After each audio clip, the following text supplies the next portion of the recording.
Hello, Airmen Guardians and families. My name is Sharon Aka, and I am the Chief of the Exceptional Family Member Legal Assistance and Policy Branch. Welcome to the third segment of our Introduction to Special Education Law. In this segment, we will address the most notable distinctions between IDEA and Section 504, which are often confusing to parents and guardians of children with special education needs. Please be sure to visit our video library on DAF Family Vector website to view our full series and other legal topics.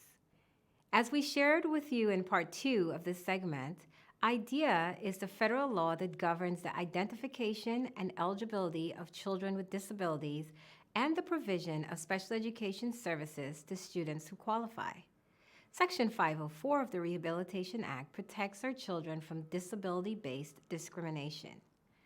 IDEA applies to schools receiving federal IDEA funds, and the purpose of the law is to ensure that students whose disabilities impact their educational journey have access to a free and appropriate public education.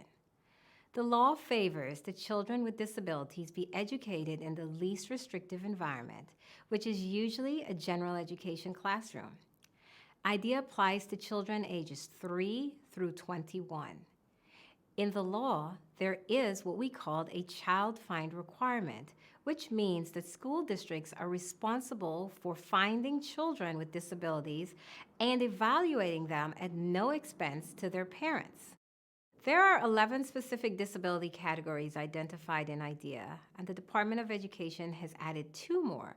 So when we talk about qualifying disabilities under IDEA, we are referring to the 13 specified disability categories.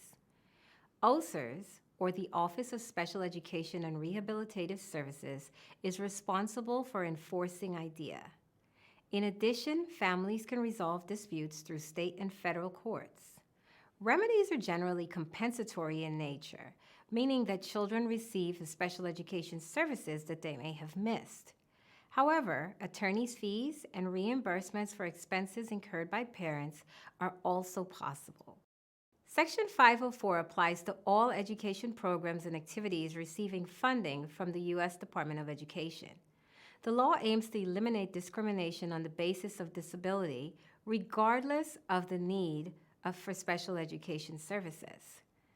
There is a child find requirement under Section 504. However, individuals should self-identify and be prepared to provide documentation to support the child's need for educational accommodations. Under Section 504, the term disability refers to any physical or mental impairment that substantially limits a major life activity. It is enforced by the Office of Civil Rights. So if you believe your child has been subjected to discrimination based on disability, you may file a complaint with the Office of Civil Rights or sue the educational agency that is engaged in the discriminatory practices. So now that we have explored the key provisions of IDEA and Section 504, let's look at some of the main differences between the two federal laws. IDEA provides special education services, whereas Section 504 provides accommodations to ensure equal educational opportunities.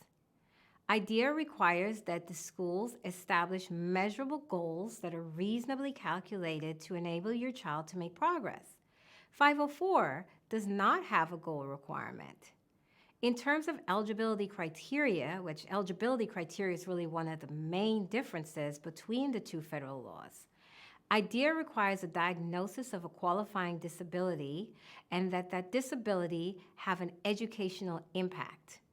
Under Section 504, the only eligibility requirement is that your child has a physical or mental impairment that affects a major life activity.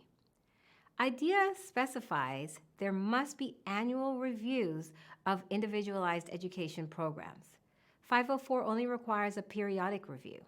And lastly, IDEA provisions apply to grades K through 12, whereas 504 accommodations may be requested in post-secondary education.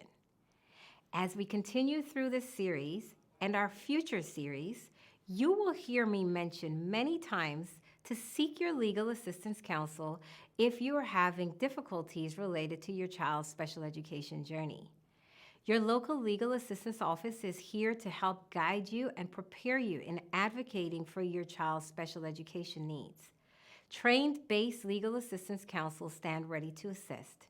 Kindly scan the QR code on your screen or find your base attorney at https://legalassistance.law.af.mil.